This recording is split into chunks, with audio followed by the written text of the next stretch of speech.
The first thing that registered was the smell. Not the cloying, expensive fragrance of Evelyn Croft's signature jasmine perfume, but the stark, antiseptic sting of disinfectant. It was a clean, brutal smell that scraped the inside of my nose and told me, before I even opened my eyes, that something was terribly wrong. My eyelids felt like lead weights, but I forced them open. Blurry white tiles swam into focus on the ceiling above. A faint, rhythmic beeping echoed to my left. I turned my head, a simple action that sent a dull throb through my temple, and saw the source, a heart monitor, its green line tracing my existence with indifferent precision. I was in a hospital bed. Panic, cold and sharp, lanced through the grogginess.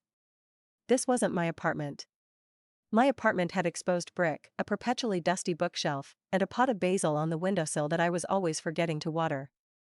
This room was sterile, impersonal, and smelled like the end of something. Then, the memories came. Not like a gentle stream, but a flash flood, torrential and devastating, tearing through my mind. Evelyn Croft. Heiress. Socialite. Villainess. I saw a stunningly beautiful face, my face, now, contorted with jealous rage. I felt the dizzying highs of obsessive love and the crushing lows of cold rejection. I saw a man with ice chip eyes and a cruelly handsome face, Liam Sterling. His name was a brand on my new soul. I felt Evelyn's desperation, her pathetic schemes to win his affection, her public humiliations of a sweet-faced florist named Chloe Summers. And then, the final memory. The one that had landed this body here. A handful of pills. A bottle of vodka. The desperate, twisted thought, if I can't make him love me, maybe I can make him pity me. Maybe if I'm close to death, he'll finally see. The foolish, tragic gamble of a woman who had defined her entire worth by a man's regard. The result? A hollow victory.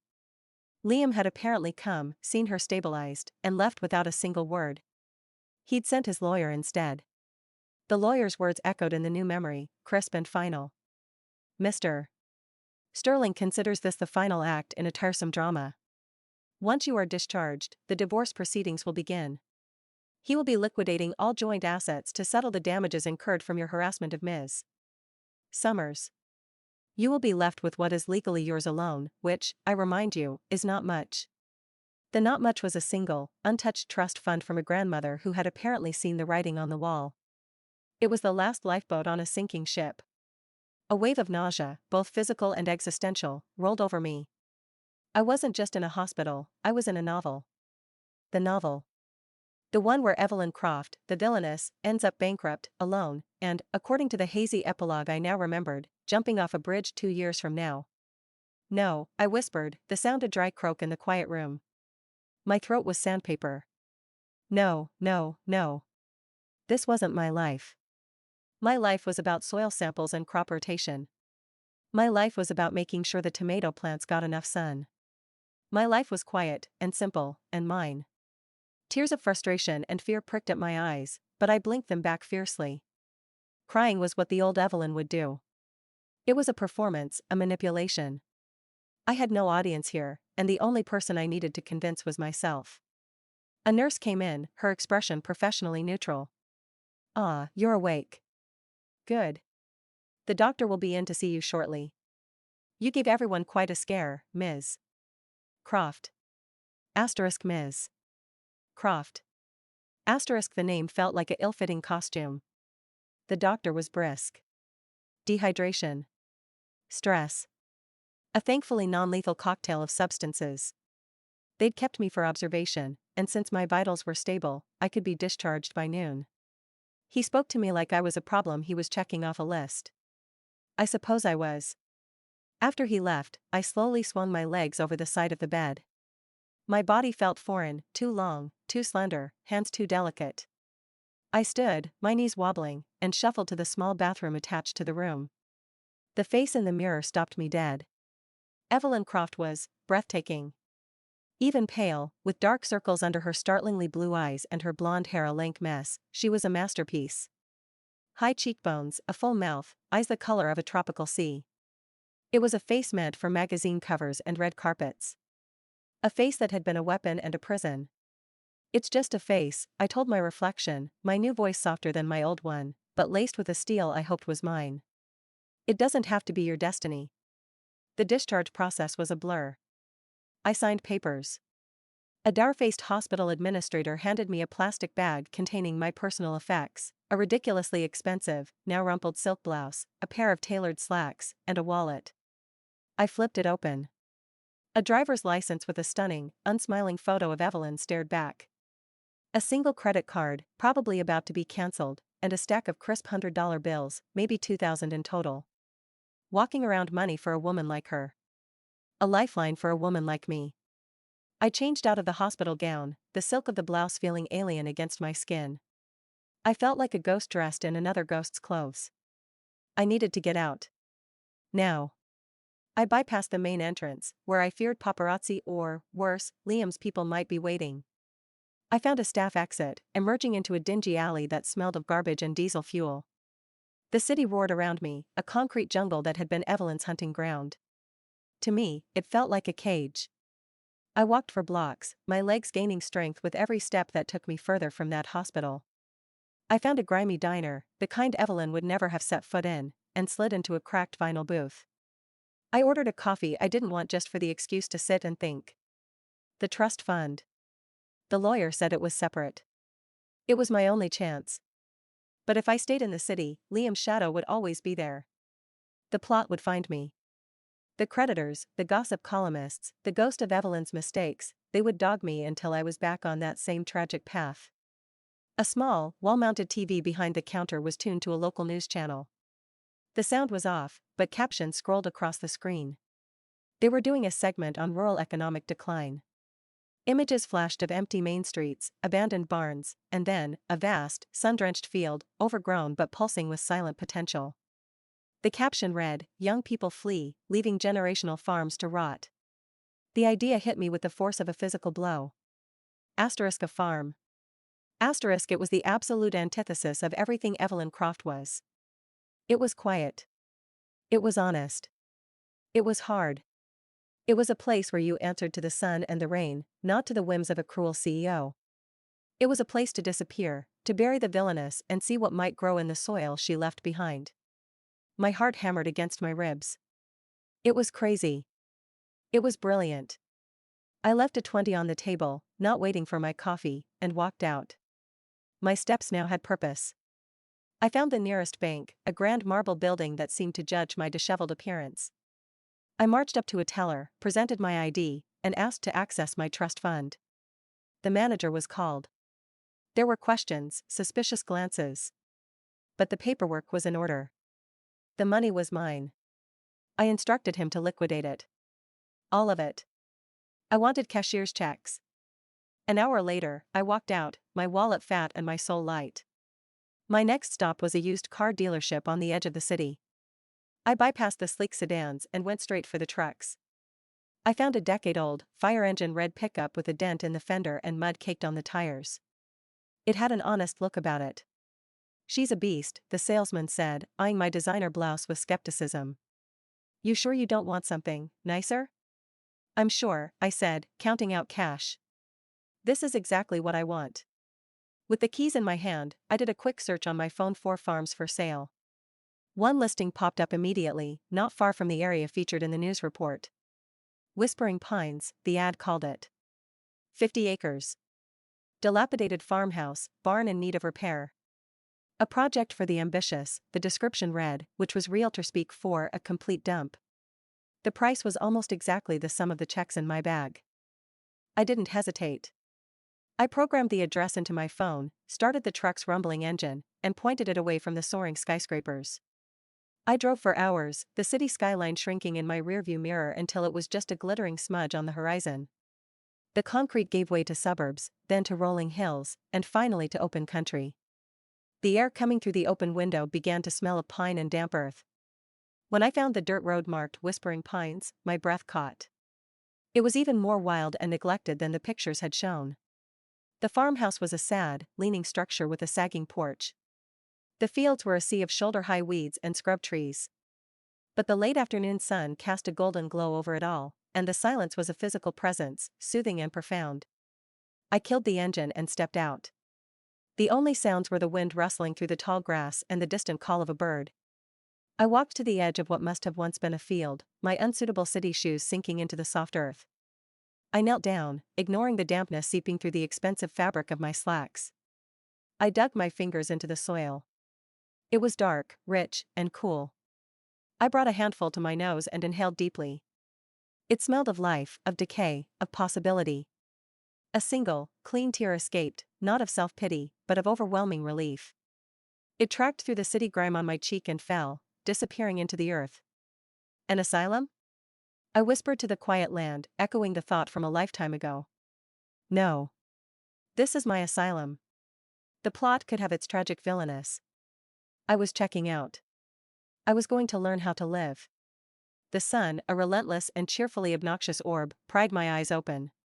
It streamed through the grime-caked window of the farmhouse's lone bedroom, highlighting dust motes dancing in the air like tiny, deranged fairies. For a disorienting second, I expected the soft hum of central air, the distant whir of a city, the feel of high-thread-count Egyptian cotton. Instead, I got the scent of mildew and old pine, the chorus of 1,000 shrieking birds, and the distinct sensation of a spring coil digging into my kidney. I was on a bare, stained mattress I'd dragged from a back room, wrapped in the only semi-clean thing I'd found, a stiff, woolen army surplus blanket that smelled vaguely of mothballs and regret. This was my palace. My kingdom of decay. The heroic rush of yesterday had evaporated, leaving behind the cold, hard dregs of reality. I sat up, my back popping in 3 different places, and surveyed the room. Peeling floral wallpaper. A water stain on the ceiling in the shape of a disappointed frog. A windowsill littered with the brittle corpses of dead flies. Right, I muttered to the frog stain. No turning back. The first order of business was water.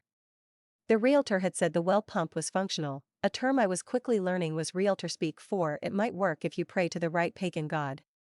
I found the kitchen, a terrifying landscape of chipped linoleum and a rust-speckled stove, and turned the faucet. It groaned, shuddered, and then spat out a single, brownish blob of water before falling silent with a final, death-rattle gasp. Panic, cold and sharp, threatened to rise. No water. No electricity, I confirmed by flicking the light switch. Nothing. I was a heiress-turned castaway in a landlocked skanky shack. Okay, I said aloud, my voice the only sane thing in the room. Okay. Breathe. I'd faced down soil nematodes that could wipe out an entire crop.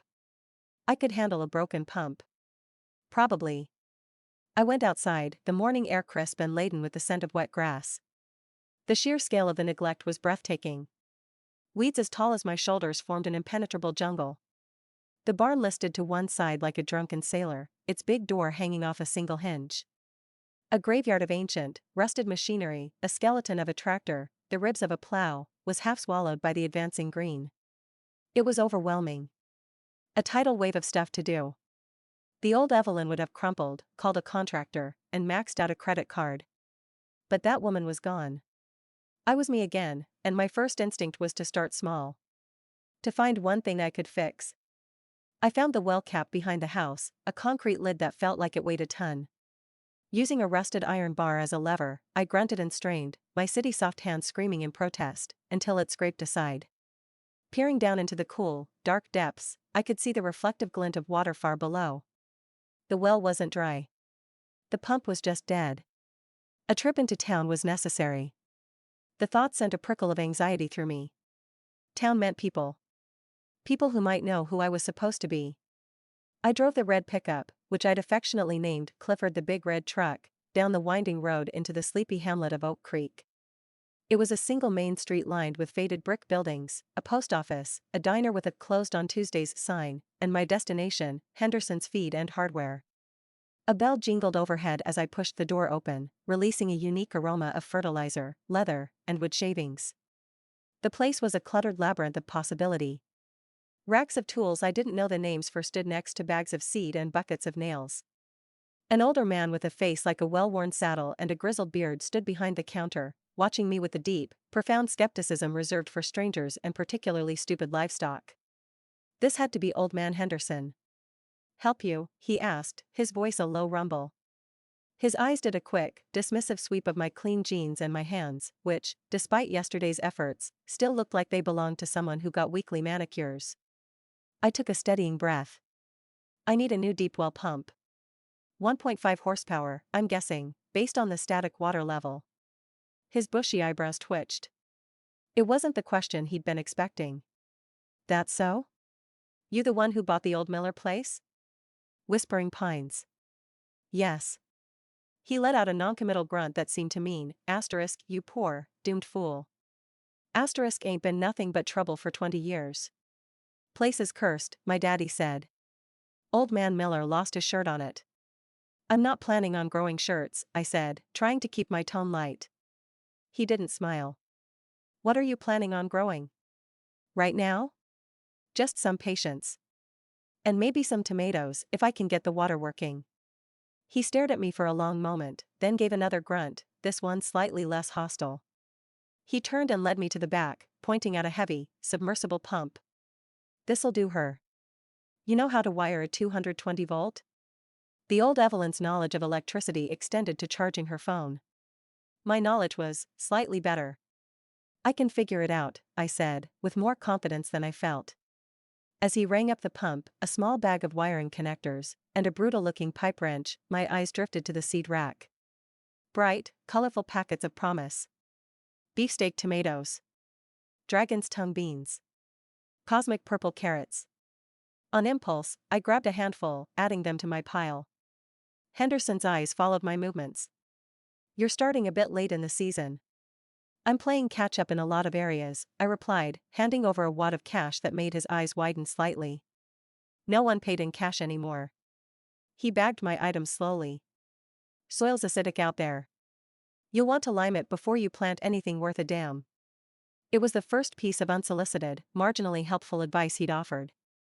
A peace offering. I will. Thank you, Mr. Henderson. Just Henderson, he corrected, but his tone was a fraction softer. The drive back felt different. I had a mission. The pump installation was an epic battle. It involved swearing, skinned knuckles, and a moment of sheer terror when I connected the wires and half expected to be electrocuted into a new dimension. But when I finally threw the switch in the fuse box I'd found, and the pump in the well hummed to life with a beautiful, mechanical groan, I let out a whoop that startled a flock of birds from a nearby tree. Back in the kitchen, I turned the faucet. This time, it coughed, sputtered, and then gushed out a stream of crystal-clear, ice-cold water. I laughed, a genuine, unfettered sound I hadn't heard since ever. I cupped my hands and drank. It tasted of minerals and deep earth, 1,000 times better than any bottled water Evelyn had ever sipped. With water secured, I tackled the small patch of ground right outside the kitchen door. The soil was, as Henderson predicted, pale and sour-looking. I spent the rest of the afternoon breaking the sod with a mattock I'd found in the barn, my muscles burning, sweat stinging my eyes. It was brutal, mind-numbing work. But with every swing, I felt a little more of Evelyn's ghost loosen its grip. As the sun began to dip below the tree line, painting the sky in shades of orange and purple, I finished preparing the small bed. I carefully poked holes in the dark, turned earth and planted my seeds, whispering a quiet promise to them and to myself.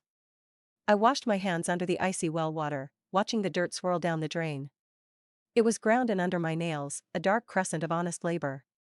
I looked at my pathetic little garden, a mere postage stamp of order in the vast chaos of whispering pines. It wasn't much. But it was a start. And as I stood there, aching and exhausted, watching the first stars prick the twilight, the distant, glittering skyline of my old life felt less like a memory and more like a myth. The morning of the third day began not with a jarring alarm, but with the tentative chirping of sparrows nesting in the eaves. Sunlight, softer now that I'd scrubbed the worst of the grime from the windows, fell in warm squares across the floorboards I'd swept clean. The air in the farmhouse still smelled of dust and age, but underneath it was a new scent, the crisp, clean aroma of well water and the damp earth I'd turned with my own hands. My body was a symphony of aches. Every muscle, from my shoulders to my calves, sang a chorus of protest with the slightest movement. It was a painful, honest music. I relished it as I pulled on the same pair of jeans, now permanently dusted with a patina of soil, and a soft, worn flannel shirt I'd found in a trunk, its previous owner long forgotten. My project for the day was the front porch. It sagged woefully, and several floorboards were rotten. It was a tangible, fixable problem. I'd found a cache of old tools in the barn, a hammer with a splintered handle, a saw with teeth as rusty as the tractor, and was attempting to pry up a particularly stubborn board when the sound reached me. It wasn't the familiar, friendly putter of a local's truck or the distant buzz of a tractor. It was the low, predatory purr of a finely tuned engine, a sound that was utterly alien to the gentle soundscape of whispering pines. It grew closer, a dissonant note that cut through the birdsong, and then stopped, the silence that followed somehow more menacing than the noise. My heart, which had been beating a steady, workmanlike rhythm, stuttered. I didn't need to look to know. A cold dread, the ghost of Evelyn's fear, trickled down my spine. I slowly straightened up, the rusty hammer hanging heavy in my hand. A sleek, black sedan, so polished it looked like a shard of obsidian, was parked behind my beat-up red truck.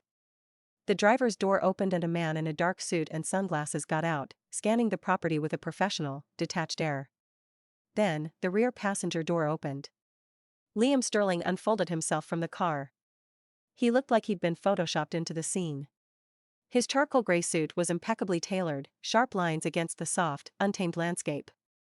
His shoes, Italian leather, probably cost more than Clifford the big red truck, and they were already dusted with my fine, brown dirt. He didn't scowl or sneer. His expression was one of cold, clinical assessment, as if he were surveying a particularly disappointing corporate acquisition. His gaze swept over the leaning farmhouse, the jungle of weeds, the rusted skeletons of machinery, and finally landed on me. I saw the flicker in his ice blue eyes. The brief, almost imperceptible moment of confusion. He was looking for Evelyn Croft. He was expecting a hysterical woman in designer mourning, maybe clutching a bottle of pills, her beauty ravaged by self-pity. He found a woman in a man's flannel shirt, with dirt smudged on her cheek and her hair tied back in a messy, functional knot. A woman holding a hammer not as a threat, but as a tool. The confusion hardened into something colder, more disdainful. I was an unsolvable equation, a variable that didn't fit his model. "Evelyn," he said. His voice was exactly as I remembered it from the flashbacks, deep, controlled, and devoid of any warmth. It wasn't a greeting, it was a label.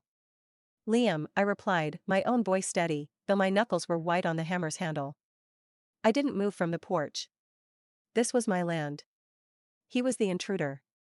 He took a few steps forward, his lawyer hovering a discreet distance behind, a leather briefcase in hand.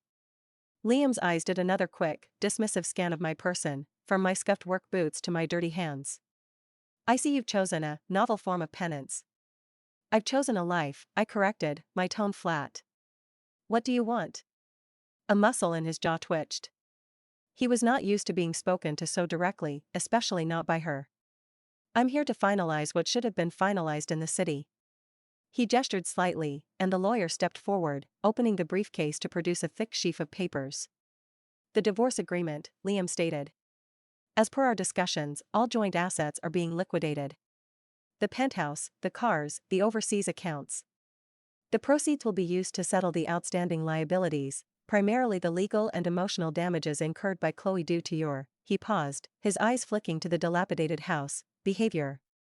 He said the word behavior like it was a synonym for a contagious disease. The lawyer, a man with a face like a closed door, held out the papers. "If you would just sign here, Ms. Croft, we can expedite the process." I didn't take them. I kept my eyes on Liam. "And what about this?" I asked, gesturing around me with the head of the hammer. "Are you liquidating this, too?" A tiny, cruel smile touched his lips. It was the first real emotion I'd seen on his face. "The farm." "Yes. That was my next point. The trust fund you used was, technically, a premarital asset. However, given the circumstances and the questionable nature of this expenditure, I intended to have it frozen and this property seized as part of the settlement. It's the least you owe." This was it.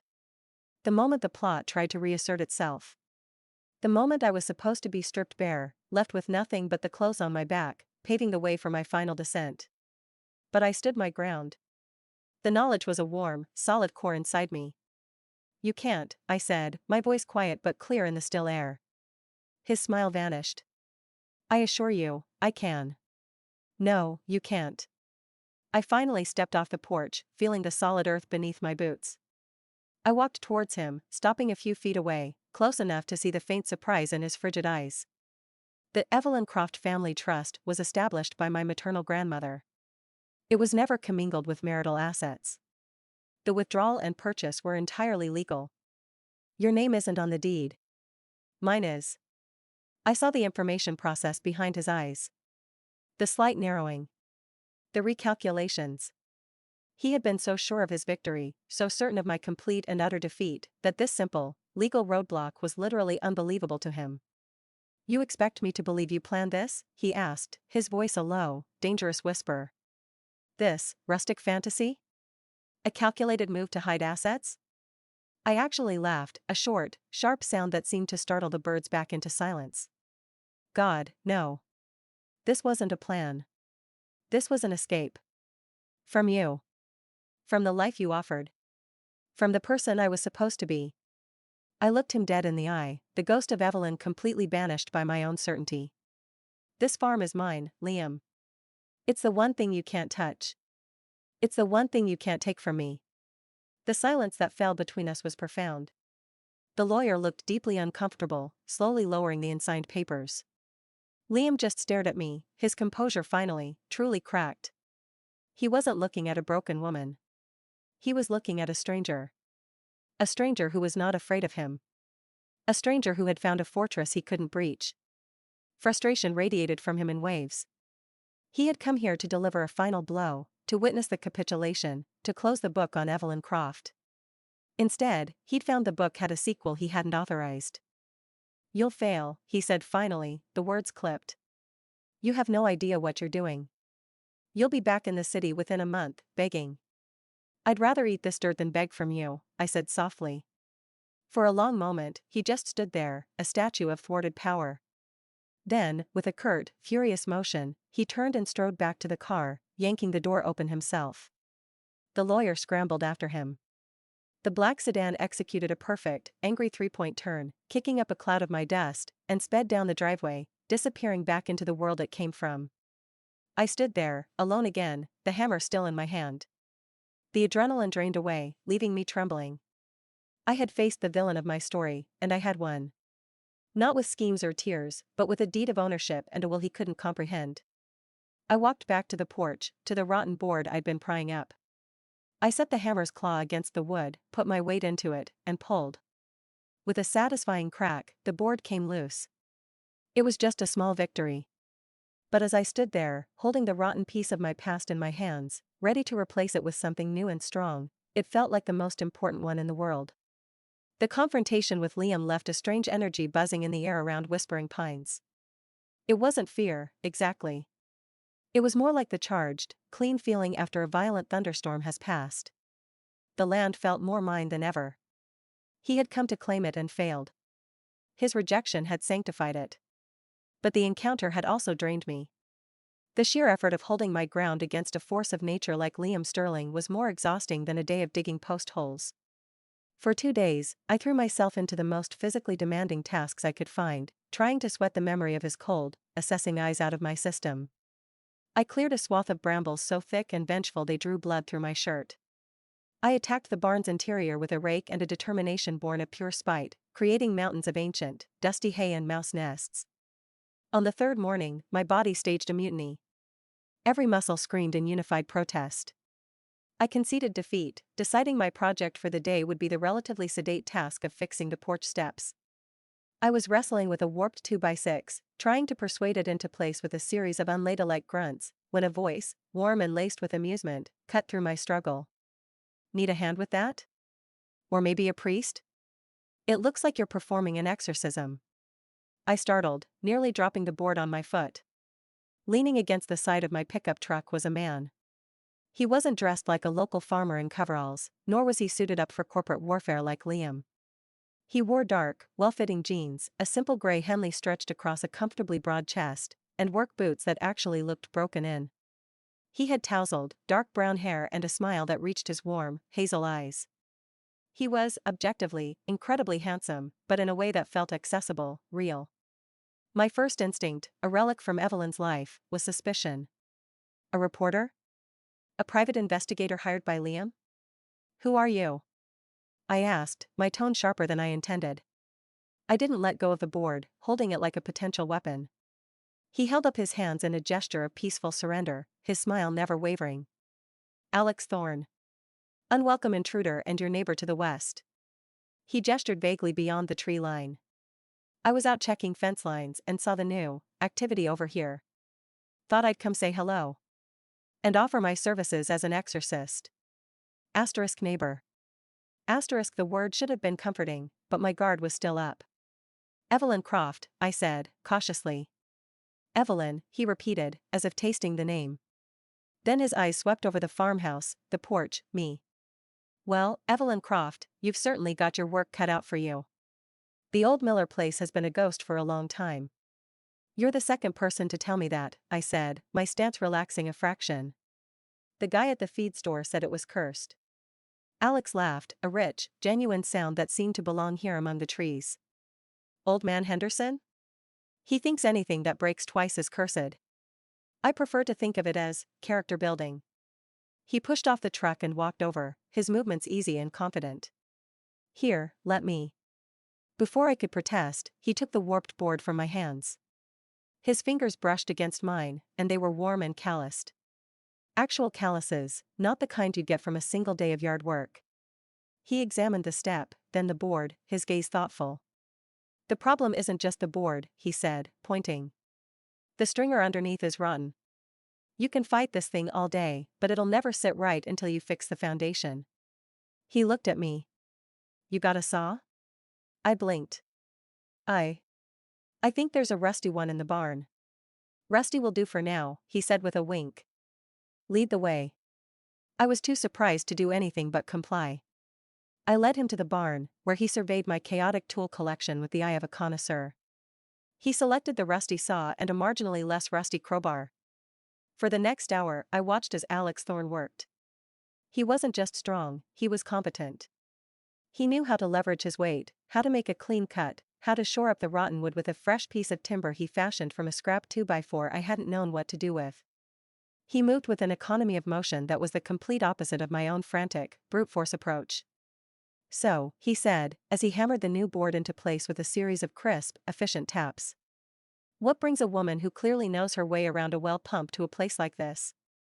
Not exactly the standard landing spot for. He paused, gesturing vaguely at me with the hammer. Well, for someone like you. It was a carefully worded question. He'd noticed the city still clinging to me, but also the dirt under my nails. I needed a change, I said, which was the understatement of the century. The city and I had a fundamental disagreement about the meaning of life. He chuckled, not pushing for more. I can relate. I had a similar disagreement with a corner office about a year ago. That piqued my curiosity. What do you do now? Now? He drove the final nail home and stood back to admire his work. Now, I'm developing a parcel of land just west of here. Trying to build something that fits the land, instead of just plunking down a monstrosity on top of it. And occasionally, I perform emergency exorcisms on porch steps for my neighbors. The step was fixed. Solid as a rock. I stared at it, a simple, profound improvement. Thank you, I said, and the gratitude in my voice was real and unforced. I don't have much to offer in return. I think I have some instant coffee that might be older than I am. His smile was brilliant. I'll take a rain check on the vintage coffee. But I wouldn't say no to a glass of that famous well water. I've heard the rumors. We sat on the newly sturdy porch steps, the late afternoon sun warm on our faces, drinking water from slightly mismatched jelly jars I'd found in a cupboard. The conversation was easy. He told me about the local wildlife, the best place to get firewood, the particular stubbornness of the clay soil. He asked gentle, non-prying questions about my plans for the garden, and actually listened to my ideas about companion planting. It was the first normal, human interaction I'd had since waking up in this world. There was no hidden agenda, no judgment, no history. With Alex, I wasn't Evelyn Croft, the scorned villainess. I was just the new neighbor with a rusty saw and a lot of ambition. As the sun began to dip, he stood and stretched. I should let you get back to your war on this place. It was nice to meet you, Evelyn. You too, Alex. And thank you again. For the step. Anytime. He took a few steps toward the tree line, then turned back. Oh, and if you see a tall, grumpy guy in a suit skulking around again, let me know. Looked like he didn't belong. My blood ran cold for a second. You saw him? Saw the car, Alex said casually, but his eyes were sharper now, more assessing. A car like that in these parts tends to stand out. Everything all right? The concern in his voice was genuine. It was a stark contrast to Liam's cold ownership. It is now, I said, and found that I meant it. Just closing a door. He nodded, as if that was all the explanation he needed. Good. Some doors are better left locked. With a final, easy smile, he disappeared into the shadows of the pines. I sat on the steps for a long time after he left, tracing the smooth, solid wood of the new step. The encounter with Alex had left me with a feeling I barely recognized, a flicker of warmth, of possibility. For the first time, I wasn't just hiding from an old story. I was maybe, just maybe, starting a new one. And the thought wasn't terrifying. It was exciting. The encounter with Alex left a warmth in its wake, a lingering ember of human connection that glowed for days. But the farm, in its relentless, practical way, demanded that I not get lost in daydreams.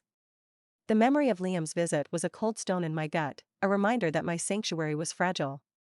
Alex's revelation, that he was more than a simple neighbor, was a puzzle piece that didn't quite fit yet. I filed it away under potentially complicated and focused on the one thing I could control, the land.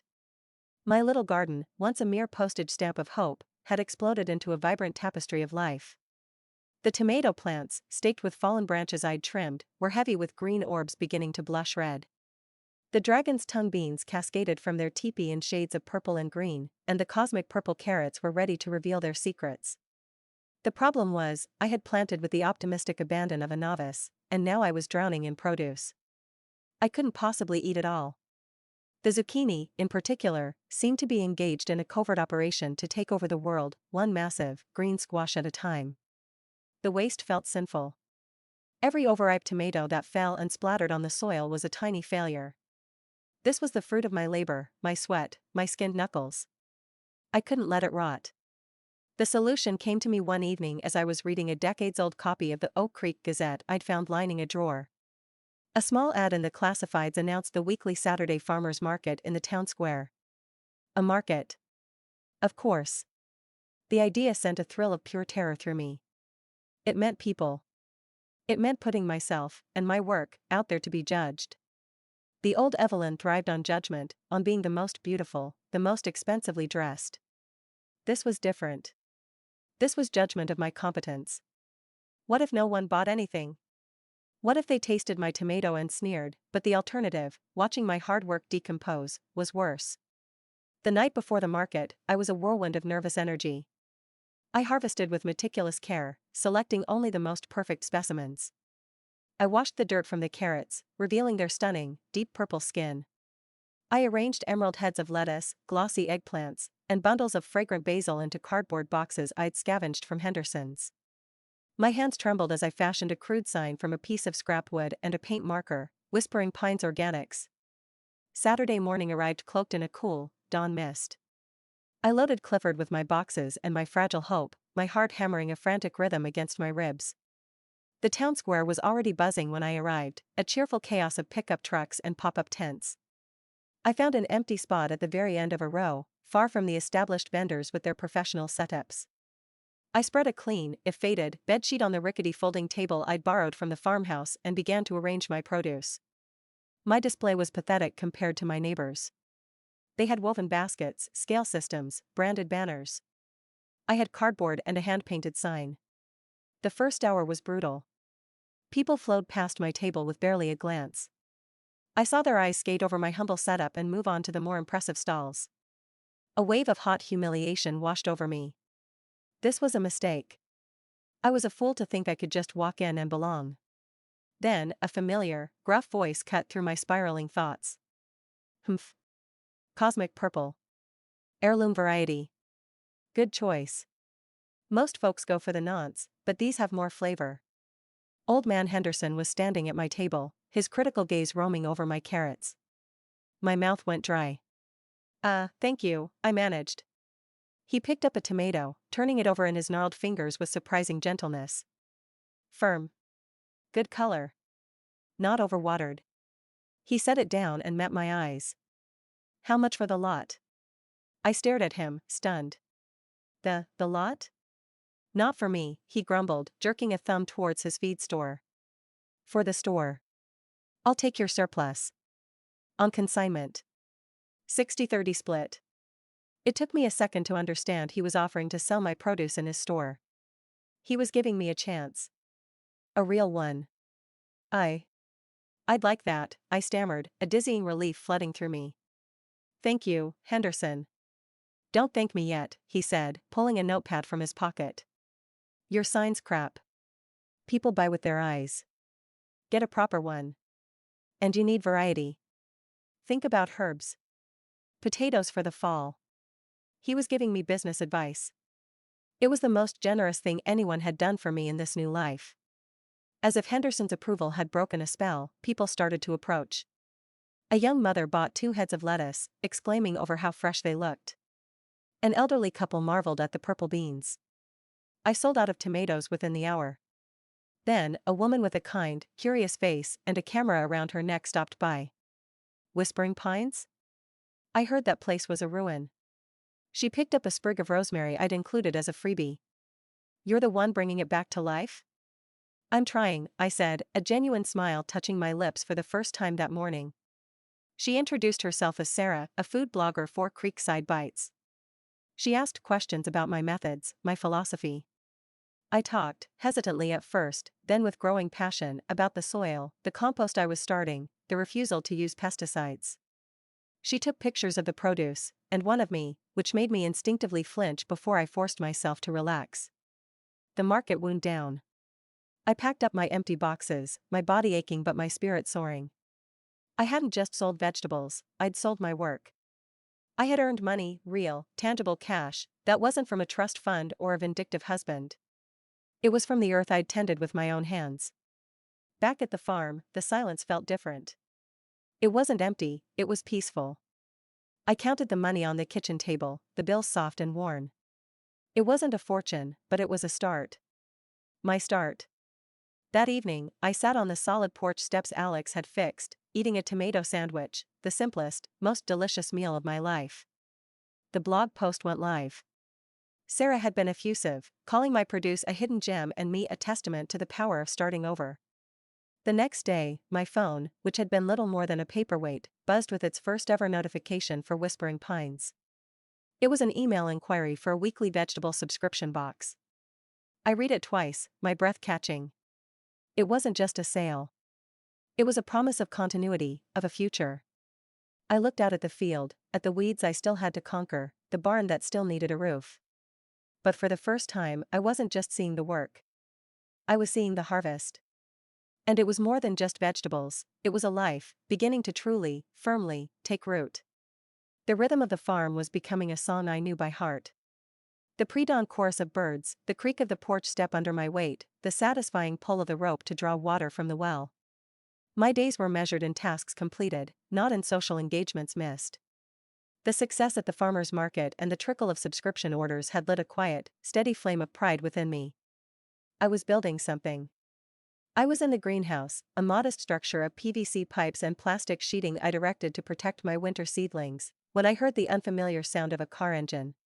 Not Clifford's familiar grumble, not Alex's confident purr, and certainly not the predatory hum of Liam's sedan. This was a sensible, economical sound. A compact car, by the sound of it. I wiped my earthy hands on my canvas apron and stepped out into the bright midday sun. A small, silver hatchback was parked neatly next to my truck. A woman was standing beside it, looking uncertain. She was dressed in a simple, floral print sundress and a wide-brimmed straw hat, a wicker basket hooked over her arm. She looked like a painting of rustic innocence. My blood went cold. I knew her. Not from personal memory, but from the ghostly impressions left in my mind. The soft, heart-shaped face, the wide, doe-like brown eyes, the aura of gentle vulnerability. Chloe Summers. The female lead. The one true love. The innocent victim of the original Evelyn's scheming. Every instinct screamed at me to retreat, to barricade myself in the farmhouse. This was a plot device walking. Trouble. But I forced myself to stand my ground. I was not that woman anymore. Her scripts held no power over me. She took a tentative step forward, her smile fragile and clearly forced. Evelyn? I nodded, not trusting my voice. I could feel the weight of her gaze taking me in, the dirt-streaked jeans, the faded t-shirt, the hair escaping its braid, the lack of makeup. I saw the confusion in her eyes, the same confusion I'd seen in Liam's. The narrative was broken, and she didn't know how to read the new lines.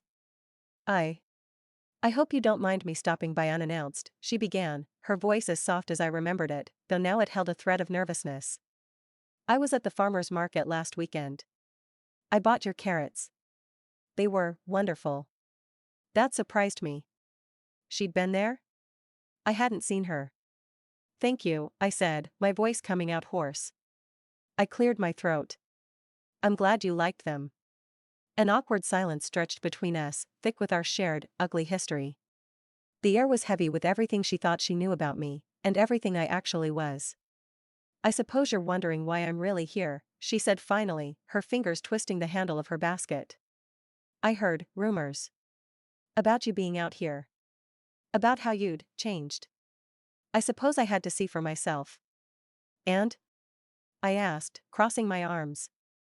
Do I meet your expectations? She had the grace to look flustered. It's not like that. It's just, after everything that happened, the hospital. Liam said you were. She trailed off, unable to finish the sentence. Asterisk unstable. Vindictive. Dangerous. Asterisk Liam was wrong about a lot of things, I said, my tone even. I gestured to the farm around us. This isn't an act, Chloe. It's not a new scheme. This is my life now. Her eyes scanned the property, just as Liam's had, but her gaze was different. It wasn't assessing value or failure, it was searching for truth. She looked at the newly repaired porch steps, the thriving garden, the clean lines of the freshly turned earth in the field beyond. She saw the work. I can see that, she whispered, and she sounded genuinely astonished. You've done all this yourself? Most of it. I didn't offer more. She took a deep breath, as if steeling herself. I came here thinking I'd find the same woman who keyed my car and sent me those horrible emails. The woman who looked at me with so much hate. Her eyes met mine, and for the first time, they held no fear, only a deep, searching curiosity. But you're not her, are you? The question hung in the air between us. It was the heart of everything. No, I said, the word feeling like a final, clean break. I'm not. The tension seemed to drain from her shoulders. She looked down at the basket in her hands, then held it out. I brought you this. As a peace offering, I suppose. It's just some lemon curd and scones I made. From the lemons you sold Henderson. I stared at the basket. A peace offering from the heroine to the villainess. It was so ludicrous, so utterly off script, that a startled laugh escaped me. I reached out and took the basket. The gesture felt monumental. Thank you, I said, and this time I meant it. We stood there for another moment, two women bound by a story we were both trying to escape. Liam. She started, then hesitated. He's been preoccupied lately. Distant. I thought it was work, but. Her eyes flickered around the farm again, a tiny, unguarded flicker of suspicion in their depths. It was the ghost of the original plot, refusing to die completely. I think he's confused. The implication was clear. Asterisk he's confused by you. Asterisk that has nothing to do with me, I said, my voice firm. My life is here now. With my soil and my seeds. Whatever is between you and Liam is yours to figure out. I'm not a part of it. She studied my face, looking for any sign of deception. Finding none, she gave a slow, hesitant nod. I believe you. She offered a small, genuine smile. The carrots really were lovely. With a final, slightly bewildered glance, she turned and got back into her little car. I watched her drive away, the basket of lemon curd and scones feeling both impossibly heavy and incredibly light in my hands. I walked back to the greenhouse, my mind reeling. The female lead had come to my door, and we hadn't torn each other's hair out. We'd had a civil conversation. She'd brought me gifts. The world hadn't ended. I sat on an upturned bucket amidst the sprouting seedlings, the rich, loamy scent of the earth filling my lungs. The encounter felt less like a threat and more like an acknowledgement. A signal that the old story was truly, finally, being rewritten. The heroine was no longer my enemy because I was no longer her rival. I was just a woman with a farm. And for the first time, that felt like more than enough. The peace that followed Chloe's visit was a deep, nourishing thing. It felt like the farm itself had exhaled, the last lingering ghost of its troubled past finally vanished. My days fell into a rhythm that was both demanding and deeply satisfying. The subscription box service, the Whispering Pines harvest, was no longer a trickle but a steady stream. Every Tuesday, my kitchen transformed into a packing station. I'd line up cardboard boxes on the long, scrubbed pine table and fill them with the week's bounty: glossy eggplants, fragrant bunches of basil, the first of the sweet, jewel-toned peppers, and always, a clutch of those cosmic purple carrots that had become my signature. It was during one of these packing sessions, my hands moving automatically while my mind wandered, that a new sound cut through the quiet. It wasn't a car engine. It was lower, more invasive, a rhythmic, mechanical thwomping that grew steadily louder, churning the air into a frenzy. I dropped a head of lettuce and ran to the window. A black helicopter, sleek and menacing, was descending into my north field. It settled among the wildflowers and tall grass, its rotors whipping the plants into a frenzy before slowly stilling. The door slid open, and Liam Sterling stepped out, ducking his head against the downdraft. He was dressed for a boardroom, not a farm, his suit a sharp, dark slash against the vibrant green and gold of my field.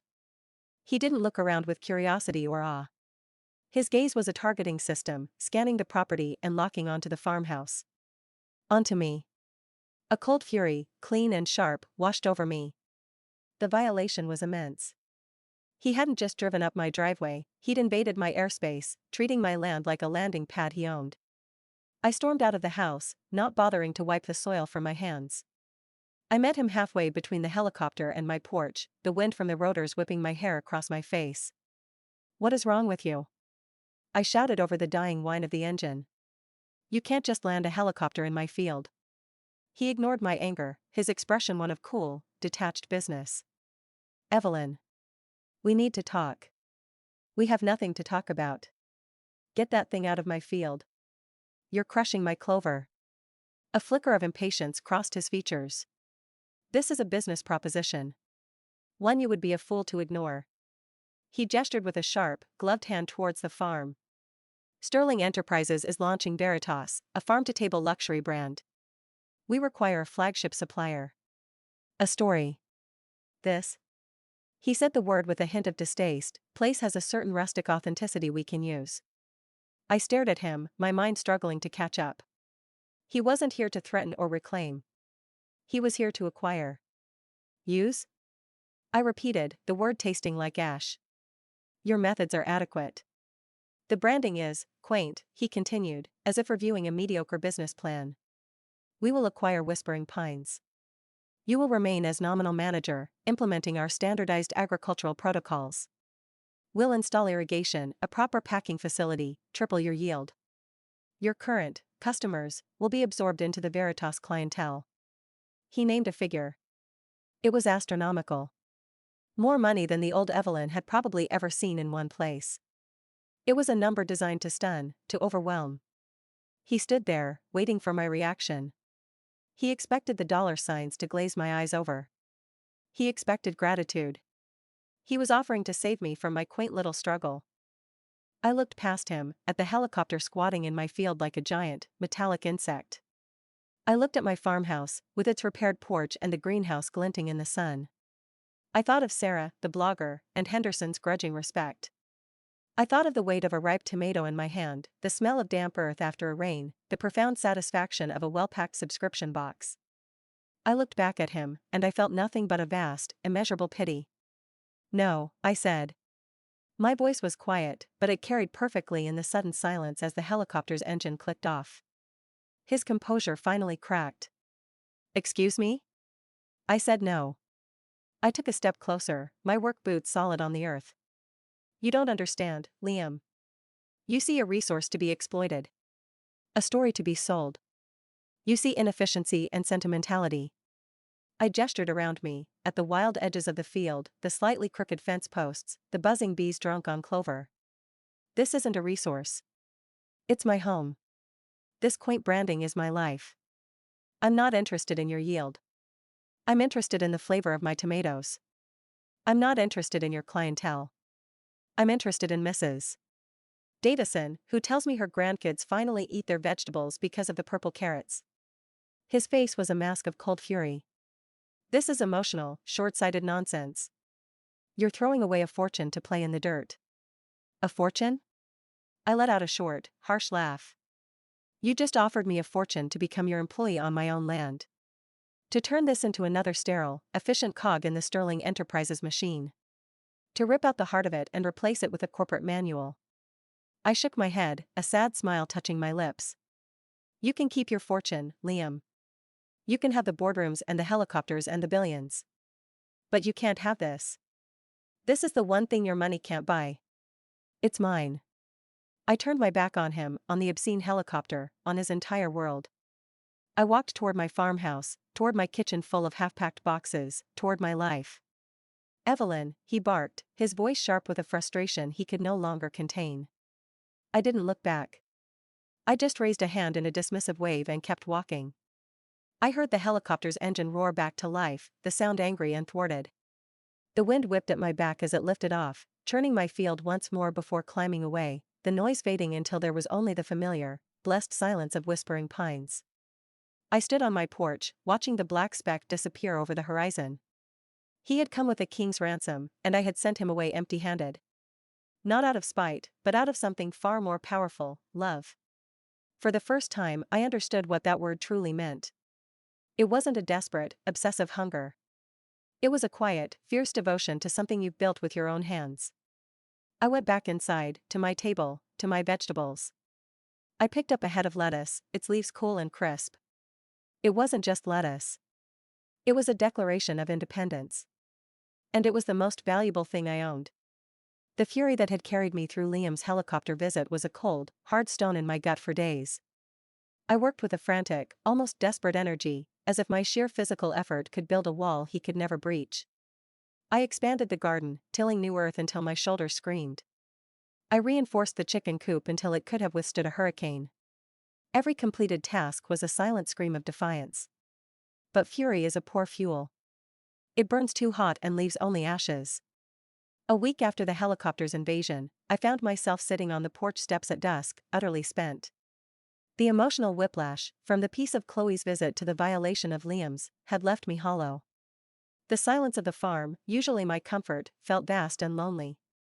The crunch of tires on gravel was a welcome sound this time. I looked up to see Alex's familiar truck rolling to a stop. He got out, holding a paper bag in one hand and a six-pack of local craft beer in the other. He took one look at my face, sagging with exhaustion, and his easy smile softened into something more concerned. "Rough day?" he asked, settling onto the step beside me without waiting for an invitation. His presence was a solid, warm thing in the growing cool of the evening. "You could say that," I murmured, accepting the beer he offered. The bottle was cold and comforting in my hand. "Heard a rumor," he said, his tone casual, but his eyes were sharp. "Something about a corporate chopper making an unscheduled landing in a certain north field. Scared old Mrs. Davison's chickens so bad they didn't lay for 2 days." I let out a weary breath, the sound shaky. He offered to buy me out. Turn this place into a flagship supplier for his new luxury brand. Alex was silent for a moment, taking a long pull from his beer. "Let me guess. You told him to go to hell." "I did." "Good." The single word was filled with such fierce, uncomplicated approval that it warmed the cold stone inside me. "But that's not what's eating at you," he observed quietly. "You expected that. You were ready for a fight. This is something else." He saw too much. I looked out at the darkening fields, the fireflies beginning their nightly dance. The words tumbled out, haltingly at first, then in a rush. I told him about the sheer, overwhelming scale of the offer. The number. The part of me, the ghost of Evelyn maybe, that had whispered asterisk, "Take it, you fool, and be safe." Asterisk, I confessed the fear that had followed, the fear that I was just being stubborn, that I was throwing away security for a dream that could still fail. He made me doubt myself, I finished, my voice barely a whisper. "Just for a second. And I hate that." Alex didn't offer empty platitudes. He didn't tell me I was brave or strong. He just listened, his presence a steady anchor in my storm of doubt. After a long moment, he spoke, his voice low and thoughtful. You know, when I first bought the land next door, my father offered to triple my investment if I'd just turn it into a standard subdivision. Cookie-cutter houses, manicured lawns. A quick, clean profit. I looked at him, surprised. This was the first time he'd volunteered anything real about his past. He's a good man, Alex continued, staring at his beer bottle. But he sees the world in spreadsheets. He couldn't understand why I'd want to build something smaller, something that fit the land, with rain gardens and preserved woodlands. He said I was being sentimental, that I was wasting my potential. He turned his head, and his hazel eyes captured mine in the twilight. But building something that's truly yours, that has your fingerprints all over it, that reflects what you actually value, that's not a waste, Evelyn. That's the only thing that actually matters. The doubt? It just means you're weighing your values against his. And you still chose your values. That's not a weakness. That's your strength. His words settled over me, a balm more healing than any praise. He understood. He had faced the same choice. The paper bag he'd brought turned out to contain 2 still warm steak sandwiches from the diner in town. We ate there on the steps as the stars emerged, the conversation shifting, lightening. He told me more about his sustainable housing project, his eyes lighting up as he described the geothermal systems and the reclaimed barnwood. I found myself talking about my plans for a proper orchard in the spring. The loneliness receded, replaced by a comfortable, easy companionship that felt as natural as breathing. As the moon rose, painting the farm in silver, he grew quiet again. Evelyn, he said, his tone shifting, becoming more serious. There's something I should have told you before. I stilled, a piece of bread halfway to my mouth. I'm not just a guy with a plot of land, he said, his gaze steady on mine. My full name is Alexander Thorne.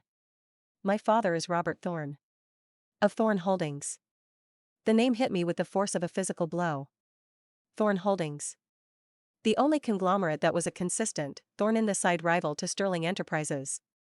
The business sections of the newspapers Evelyn used to read were full of their clashes. You're that Thorne? I stammered. He gave a wry, almost apologetic smile. Afraid so. I bought the land here for my project, but also, to get out from under my father's shadow. To do something on my own terms. And to keep a low profile. The pieces clicked into place. His knowledge. His easy confidence. The way he'd asked about Liam's car. It hadn't just been neighborly concern. Liam, I said slowly. He's been trying to get your land, hasn't he? Alex's expression hardened. 4 months. Undercutting my suppliers, lobbying the county council, spreading rumors that my eco-friendly designs are structurally unsound. Standard Sterling tactics. He wants this whole valley, Evelyn. My project is a stumbling block. And your farm, he looked around, his meaning clear. Is a stubborn little fortress right in the middle of his planned conquest.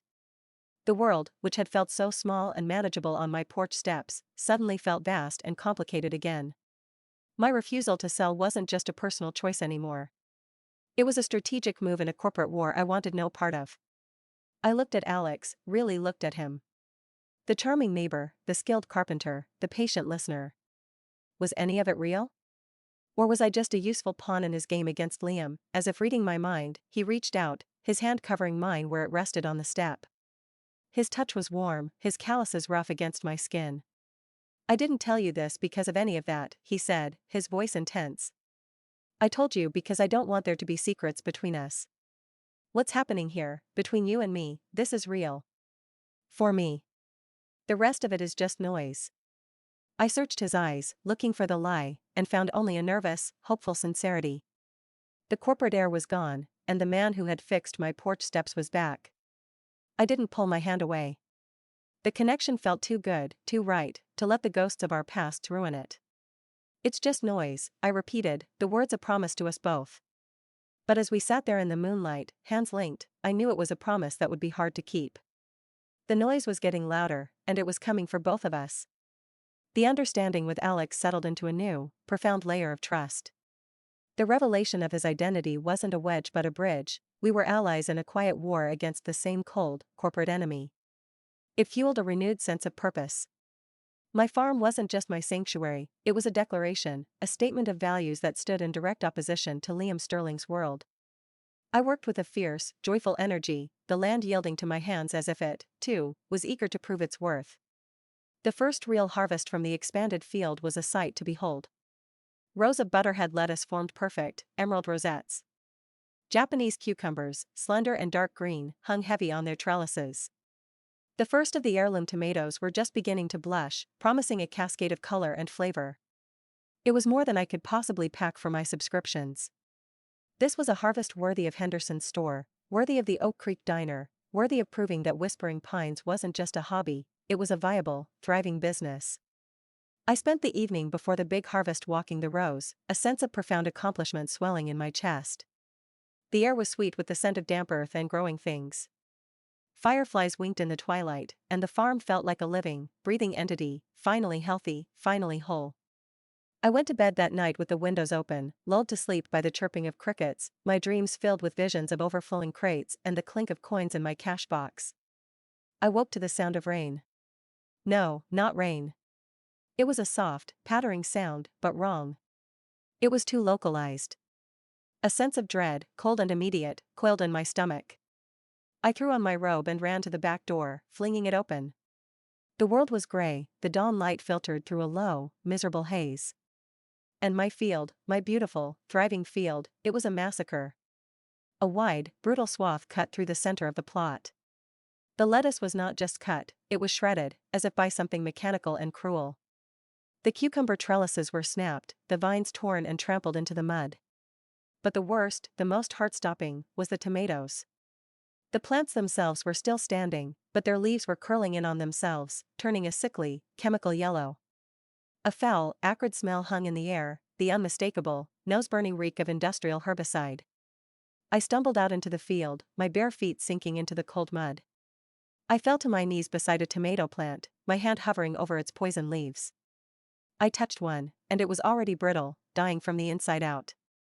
The blushing fruit, once so full of promise, would be toxic, inedible. A raw, guttural sound tore from my throat, a sob of pure, unadulterated grief. This wasn't just vandalism. This was a message. A scorched earth warning. Asterisk, this is what happens when you defy me. Asterisk, the work of months, the hope, the backbreaking labor, all of it, poisoned. I don't know how long I knelt there in the mud, the cold seeping through my robe, tears mixing with the fine, toxic mist still hanging in the air. The world had shrunk to this circle of destruction. The fight drained out of me, leaving a hollow, aching shell. He had won. He couldn't buy me, so he had broken me. The sound of a truck door slamming and running footsteps barely registered. Evelyn. My God, it was Alex. He must have seen it from his property. He skidded to a halt at the edge of the devastation, his face a mask of horror and fury. He saw me, kneeling in the ruins, and in 2 strides he was there, his hands on my shoulders, pulling me to my feet. Don't touch the plants, he said, his voice rough. The residue, he looked at my muddy, bare feet, my tear-streaked face, and his own expression tightened into something deadly. Evelyn, look at me. I couldn't. I stared at the dead zone that had been my pride. Evelyn. His voice was a command, and my eyes snapped to his. This is not over. Do you hear me? This is not the end. Just then, another truck rumbled up the drive. Old Man Henderson. He got out, his usual gruffness replaced by a stormy, grim anger. He took in the scene, his jaw working. Behind him, a beat-up sedan arrived, and Sarah, the food blogger, climbed out, her hands flying to her mouth. Word traveled fast in a small town. Henderson walked to the edge of the field, sniffed the air, and cursed, low and vicious. He pointed to a shiny, empty metal can lying discarded near the tree line. Roundup. Industrial grade. The kind you need a license to buy. Alex strode over, using a rag from his pocket to pick it up. He turned it over. A barcode sticker was affixed to the bottom. Sterling Enterprises Agricultural Division, he read aloud, his voice like ice. Asset number 7843. It wasn't proof. It was circumstantial. It could have been stolen, planted. But we all knew. The message was as clear as the chemical stench in the air. I stood there, shivering, waiting for the pity, the condolences that would feel like a final admission of defeat. But Henderson didn't offer pity. He spat on the ground. Bastards. He turned to me. You insured? I shook my head, numb. Didn't think so. He looked at the field, his eyes calculating. We can save the outer rows. Wind was low. The drift ain't bad. We'll need to rip out this center section, topsoil and all. My nephew's got a mini excavator. I'll call him. Sarah came forward, her face pale but determined. I'll make calls. We'll organize a work party. The community, they love what you're doing here, Evelyn. They won't stand for this. I looked from Henderson's grim resolve to Sarah's fierce loyalty to Alex, who was watching me, his own fury banked, waiting for my lead. They weren't seeing a victim. They were seeing a neighbor who had been wronged. The hollow feeling inside me began to fill, not with hope, but with something harder, stronger, a cold, clear rage. Liam hadn't just attacked my farm. He'd attacked their farmer. And he had no idea what he'd just started. I wiped my face with the back of my muddy hand, leaving a streak of dirt and tears. I looked at the poisoned earth, then at the people standing with me. Okay, I said, my voice trembling but clear. Okay. Let's get to work. The weeks following the sabotage were a blur of controlled chaos and profound, bone-deep exhaustion. The community's response had been a tidal wave of support I never could have anticipated. Henderson's nephew arrived with his excavator, and together we carved out the poisoned heart of my field, burying the tainted soil deep in a corner of the property I'd never use. A work party, organized by Sarah, descended on a Saturday. Dozens of people, neighbors I knew only by face, customers from the subscription service, even the owner of the diner, showed up with shovels, rakes, and casseroles.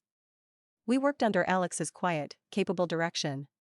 He was a constant presence, his truck a familiar sight at dawn and dusk.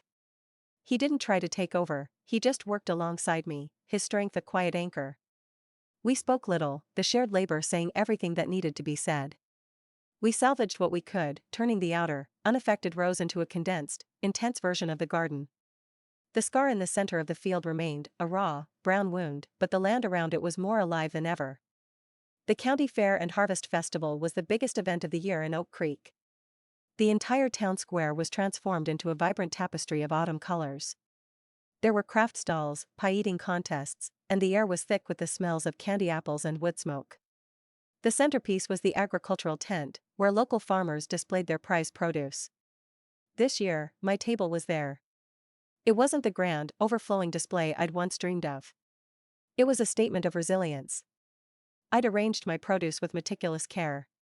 The tomatoes, smaller but intensely flavored, glowed like jewels. The carrots, pulled from the salvaged rows, were a deep, defiant purple. Alongside them, I'd placed jars of the lemon curd Chloe had given me, now transformed into a glossy, golden preserve, and a basket of the hearty potatoes Henderson had suggested I plant. At the center of the table, acting as a stark, powerful centerpiece, was the empty, rusted herbicide can, now holding a bold spray of wild autumn asters I'd gathered from the untamed edges of my land. I wore a simple, dark green dress, my hair brushed and braided, my hands clean but permanently etched with the story of the last few months. I didn't look like a socialite or a victim. I looked like a farmer. The tent was packed, buzzing with conversation and laughter. I was explaining the virtues of dragon's tongue beans to an elderly couple when I felt the atmosphere shift. The crowd seemed to part, and Liam Sterling walked in. He was alone. No Chloe, no lawyers, no entourage. He looked out of place in his dark overcoat, his face a mask of cold neutrality. He moved through the tent, his gaze sweeping over the displays until it landed on me. On my table. I felt Alex tense beside me, where he'd been leaning casually against a tent pole. I placed a subtle hand on his arm. Asterisk my fight. Asterisk Liam approached, his steps measured. His eyes took in my display, the vibrant produce, the defiant can of flowers. He saw the story I was telling, and for a moment, his mask slipped. I saw not anger, but a flicker of something that looked disturbingly like confusion. He had tried to erase me, and here I was, not just standing, but thriving in the heart of the community he'd never be part of. Evelyn, he said, his voice low. Liam, I replied, my tone neutral, as if greeting a distant acquaintance. His gaze lingered on the herbicide can.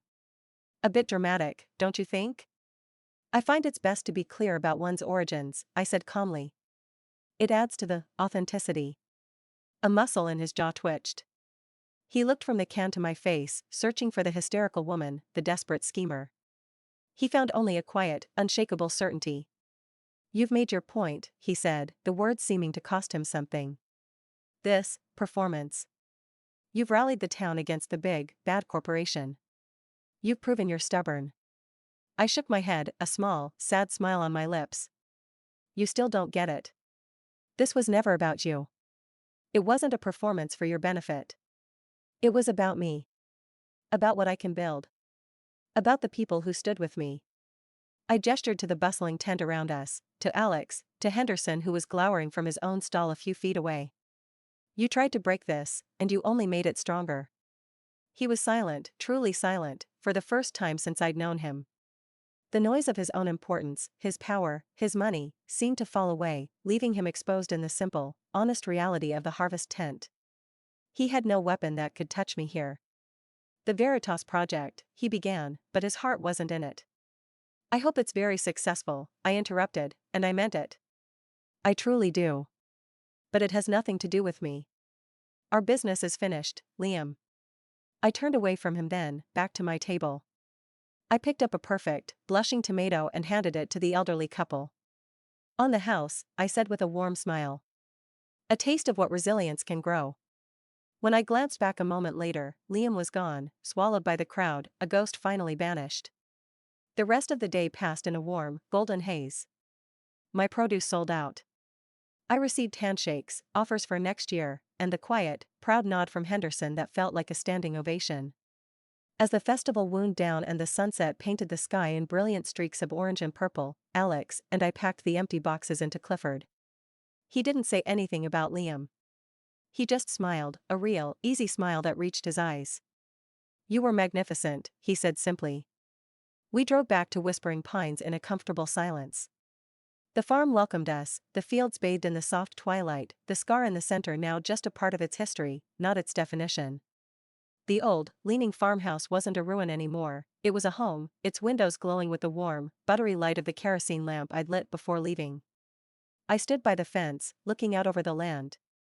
I could feel the cool autumn air on my skin, smell the wood smoke from my own chimney, hear the contented clucking of the chickens in their fortified coop. Alex came to stand beside me, his shoulder brushing mine, a solid, warm presence. I wasn't Evelyn Croft, the scorned villainess. I wasn't a runaway or a victim. I was just Evelyn. The woman who owned the soil under her feet.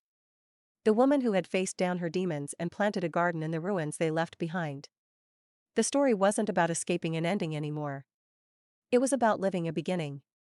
And as I looked out at my harvest, at my land, at the man beside me, I knew, with a certainty as deep as the roots of the old pines, that it was a story that was only just getting started.